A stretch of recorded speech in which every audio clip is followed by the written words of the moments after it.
Right వినోషారెడ్డి గారు ఈరోజు మొత్తం సభ ప్రసంగంలో మొత్తం వినుంటారు మీరు సీఎం గారి ప్రసంగం మొత్తం కూడా చాలా డైరెక్ట్ అటాక్ కనిపిస్తోంది. సరే కొన్ని అంశాలు పక్కన పెడదాం కానీ డైరెక్ట్గా ఈ డ్రగ్స్ అంశం అయితే ఆయన డైరెక్ట్గా స్పందించారు. ఇందులో ఎవరి పాత్ర ఉంది, ఎవరికి ఎవరు బంధువులు అనేటటువంటి అంశాన్ని. ఎందుకంటే ఇక్కడ ఆ డ్రగ్స్ వ్యవహారం కంటైనర్ల దగ్గరికి సిబిఐ వచ్చిందని తెలియగానే మొత్తం తీసుకెళ్ళి ఆయనకు పూసేయాలని చూశారు. కానీ పక్కాగా కొంతమంది దొరికిపోయారు.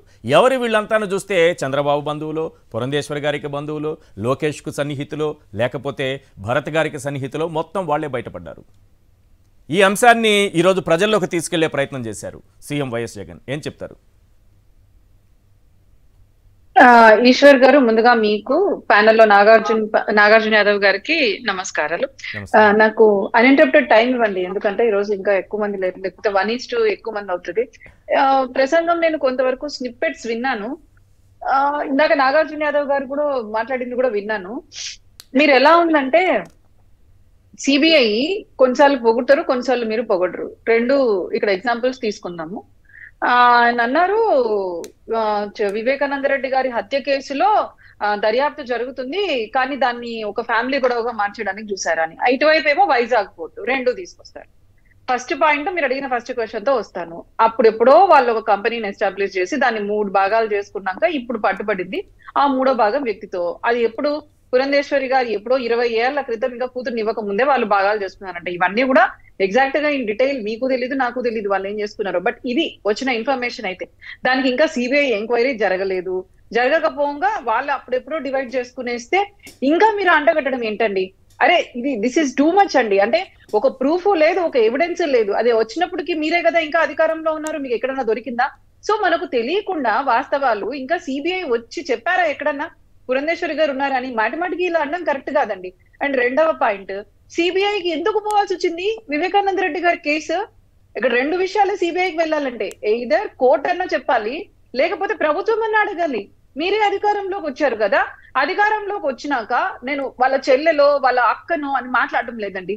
ఒక ఆంధ్రప్రదేశ్ పౌరురాలు కోర్టుకు వెళ్ళి నాకు ప్రభుత్వం మీద నమ్మకం లేదు, నాకు న్యాయం జరుగుతుందని నమ్మకం లేదు ఈ ప్రభుత్వం మీద, దయచేసి ఈ కేసుని స్టేట్ పోలీస్ నుంచి సిబిఐకి ట్రాన్స్ఫర్ చేయండి అని అడిగింది. ఎందుకు అట్లా చేయాల్సి వస్తుందండి? ఎందుకంటే అప్పుడు 3 నెలల పాటు చంద్రబాబు అధికారంలో ఉండి రక్తపు మరకలు కడుక్కుంటూ కూర్చున్నారే కానీ ఎవరు హంతకులని ఆయన తేల్చలేదు. ఒకటి, సిబిఐకి సంబంధించి మీరు దుర్వినియోగం చేసినంతగా ఈ దేశంలో సిబిఐని ఎవరూ దుర్వినియోగం చేయలేదు. సిబిఐని వాడుకొని చంద్రబాబును భయపెట్టాలని చూస్తున్నారు. అటువంటి సిబిఐ నా రాష్ట్రంలో అడుగు పెట్టడానికి వీల్లేదంటూ జనరల్ కన్సెంట్ ఉపసంహరించుకునింది చంద్రబాబు నాయుడు గారు. ఆ సిబిఐని మీరు దుర్వినియోగం చేశారని ఆయన ఆరోపించారు. అదే చంద్రబాబుతో మీరున్నారు. ఈశ్వర్ గారు నన్ను మీరు అందుకే ఫస్ట్ నేను చెప్పింది ఏంటంటే మీరు నన్ను ఇంటరప్ట్ చేయొద్దండి. మీరు అడిగినాక నేను ఆన్సర్ చేస్తాను కదా. గజేంద్ర మోక్షంలో కృష్ణుడు మీకు విష్ణుదేవుడు లాగా చెప్పారు. ఆయన గజేంద్ర మోక్షం వదిలేసండి, ఈ సిబిఐ దగ్గరికి రండి. ప్రభుత్వం మీద నమ్మకం, ఒక పౌరురాలు, మీరు చెల్లెలా అక్కన పక్కన పెట్టండి. ఏ citizen of Andhra Pradesh has told that I don't believe the government. అందుకని కోర్టు ట్రాన్స్ఫర్ చేయాల్సి వచ్చింది సిబిఐకి. ఒక ప్రభుత్వం మీద నమ్మకం లేకపోవడం వల్ల కోర్టు సిబిఐకి వెళ్లాల్సి వచ్చింది. సరే, సిబిఐ ఆఫీసర్లు వస్తే స్వయాన కర్నూలులో ఎంత చేశారండి? వాళ్ళని కనీసం లోపలికి కూడా ఎంట్రీ చేయనీయకుండా, వాళ్ళని ఎంట్రీ కానీయకుండా ఇవన్నీ చేశారు. మేడం, మీలాంటి వాళ్ళు కూడా ఎడ్యుకేటెడ్ నాలెడ్జ్ ఉండి కూడా సిబిఐ వస్తే అరెస్ట్ చేయకుండా అడ్డుకుంటే సిబిఐ తిరిగి వెళ్ళిపోతుందని చెప్పేటటువంటి అమాయకత్వం మీలో కూడా ఉందంటే ఎలా చెప్పండి? సంబంధం ఉన్న వాళ్ళందరికీ మేడం, ఓ హత్య చేసో లేకపోతే ఇంకో నేరం చేసో కాదండి. ఇప్పుడు డ్రగ్స్ పట్టుకోవడానికి సిబిఐ వచ్చింది. వాళ్ళు ఎవరైనా నిజంగా నేరం చేస్తుంటే వాళ్ళ 4 మనుషులు పట్టుకుని సిబిఐ రాకండి అని అడ్డుగా ఉంటే సిబిఐ తిరిగి వెళ్ళిపోతుందా? సిబిఐ ఇక్కడ 4 మనుషులు కాదు, ఇక్కడ 4 మనుషులు కాకపోతే 40 మంది. మేడం, నేనైతే 400 మందిని పెట్టుకుంటా. ఎందుకు చేయాలండి? ఏంటి ఇవన్నీ? ఎందుకు వైఎస్ఆర్సీపీ సపోర్టర్స్ అయినా ఎందుకు ఏదో ఏబిఎన్ లో వచ్చింది కదా, మరి కాసేపట్లో కాశ్మీర్ నుంచి పై నుంచి హెలికాప్టర్లు వస్తాయి, ఇలాగే అవినాష్ రెడ్డిని తీసుకెళ్లి అలా చెంచల్ కూడా జైల్లో పెడతారు. ఇవన్నీ ఎందుకు? ఇక్కడ ఎవిడెన్స్ లేకుండా ఇప్పుడు అవినాష్ రెడ్డి గారి ఫాదర్ అయితే అక్యూజ్డే కదా, ఆయన అరెస్ట్ చేశారు కదా, ఈయన కూడా అక్యూజ్డే కదా, మీరు టికెట్ ఇస్తున్నారు. కానీ పురంధేశ్వరి గారి పేరు ఎక్కడ వచ్చింది సిబిఐలో? That's what I'm telling. ఎక్కడన్నా మీరు చార్జ్ షీట్ లో ఉన్నప్పుడు దయచేసి చెప్పండి.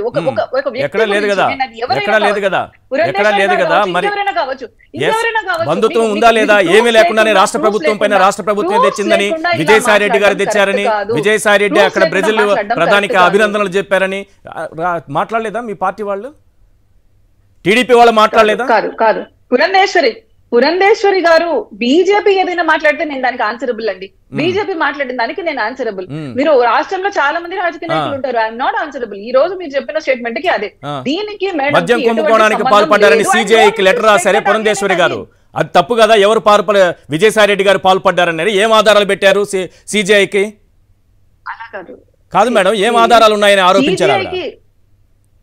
నాకు మీ క్వశ్చన్ వినిపించట్లే. హలో, కాదు మేడం, సుప్రీంకోర్టు చీఫ్ జస్టిస్ కి మద్యం కుంభకోణంలో వేల కోట్ల రూపాయలు విజయసాయి రెడ్డి గారు దోచేశారని లెటర్ రాశారు కదా, ఈయన అక్రమాలకు పాల్పడుతున్నారని లెటర్ రాశారు కదా, ఇమీడియట్ గా తీసుకెళ్లి జైల్లో పెట్టాలి, బెయిల్ రద్దు చేయాలని లెటర్ రాశారు కదా, ఏ ఆధారాలతో రాశారు పురంధేశ్వరి గారు?